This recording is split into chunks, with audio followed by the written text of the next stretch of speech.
రేవంత్ రెడ్డి మహబూబ్ నగర్ జిల్లాలో సమావేశాన్ని ఏర్పాటు చేయడం జరిగింది. గిరిజనులకు సంబంధించినటువంటి అంశంలో తాగునీరుకు సంబంధించినటువంటి సాగునీరుకు సంబంధించినటువంటి అంశంలో ఆయన కీలకమైనటువంటి వ్యాఖ్యలు చేశారు. ఒకరిపై ఒకరు ఆరోపణలు చేసుకుంటున్నటువంటి పరిస్థితులు ఇవాళ ప్రధానమైనటువంటి వార్తనే అదే చూద్దాం. వాళ్ళు జైల్లో పెడితే మేము నీళ్ళు ఇస్తున్నాం, వాళ్ళు కేసీఆర్ ప్రభుత్వంలో రైతులని జైల్లో పెట్టారు, మేమేమో నీరు ఇస్తాం అంటున్నారు. వాస్తవాన్ని మనం చూసినట్లయితే రైతులకు బేడీ లేసినటువంటి అంశంలో రెండు పార్టీలు కూడా ఆ విధంగానే వ్యవహరించాయి. ఆ విధంగానే రైతులకు బేడీ లేసినటువంటి సంఘటనలు అనేకమైనటువంటి సంఘటనలు ఉన్నాయి. ఇవి ఎవరు తామే రైతులకు గొప్పగా చెప్పాము అని చెప్పుకోవడానికి ఆస్కారం లేదు.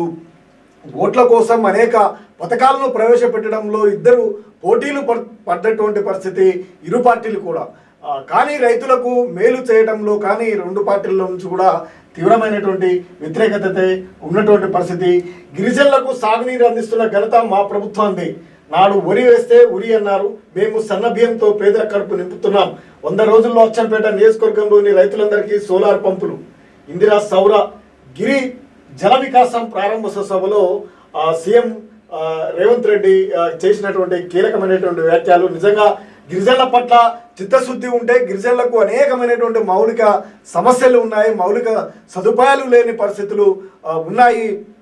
ఈ సౌరశక్తితో వారికి అందించడము ఒక మూలం అయితే వారి యొక్క సామాజిక మూలాలను బలోపేతం చేయాల్సినటువంటి అవసరం ఉంది. వారికి ఆర్థిక పరిస్థితులు కూడా తీవ్రమైనటువంటి ఆర్థికంగా ఉన్నటువంటి వారు ఎక్కువగా ఎదిగిపోతున్నటువంటి పరిస్థితి, లేనటువంటి వారు కింది స్థాయికి ఇంకా దిగజారుతున్నటువంటి పరిస్థితులు మనకు కనిపిస్తూ ఉన్నాయి. కీలకమైనటువంటి వ్యాఖ్యలు. పోడు భూముల కోసం పోరాటం చేసిన గిరిజనులను జైల్లో పెట్టిన చరిత్ర గత ప్రభుత్వం అయితే ఆ భూముల్లో బోర్లు వేసి సౌర విద్యుత్తో సాగునీరు అందిస్తున్న ఘనత తమ ప్రభుత్వాన్ని ముఖ్యమంత్రి రేవంత్ రెడ్డి చెప్పారు.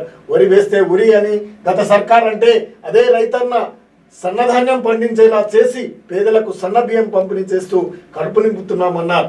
సోమవారం నాగర్ కర్నూలు జిల్లా అమరాబాద్ మండలం మాచారంలో ఇందిరా సౌర గిరి జల వికాసం పథకాన్ని ఆయన ప్రారంభించారు. అనంతరం మాచారంలో జలంధర్ అనే గ్రామస్తుడు నిర్మించినటువంటి పథకాన్ని కూడా ఆయన చూసినటువంటి పరిస్థితి. నాగర్ కర్నూలు జిల్లాలో ప్రత్యేకంగా పాల్గొన్నటువంటి ఆయన వారికి ప్రజల బుద్ధి చెప్తారు. అక్రమ సంపాదనతో కొందరు మా ప్రభుత్వంపై సామాజిక మాధ్యమాల్లో అసత్య ప్రచారం చేస్తున్నారు, వారికి ప్రజల బుద్ధి చెప్తారు. మేము అధికారంలోకి వచ్చిన మొదటి సంవత్సరంలోనే 60,000 ప్రభుత్వ ఉద్యోగాలు, మరో 1,00,000 ప్రైవేటు ఉద్యోగాలు వచ్చేలా చర్యలు చేపట్టాం. 12 యూనివర్సిటీల్లో బీసీలను నియమించాం. ప్రతి నియోజకవర్గంలో ఇంటిగ్రేటెడ్ పాఠశాలలు నిర్మిస్తున్నాం. 16 నెలల్లో 3 లక్షల కోట్ల పెట్టుబడులు తీసుకొచ్చామంటూ కూడా కీలకమైనటువంటి వ్యాఖ్యలు. ముఖ్యంగా సోషల్ మీడియాలో ఆయనపై జరుగుతున్నటువంటి దాడిని సూచిస్తూ ఆయన కీలకమైనటువంటి వ్యాఖ్యలు అయితే చేసినటువంటి పరిస్థితిని చూద్దాం.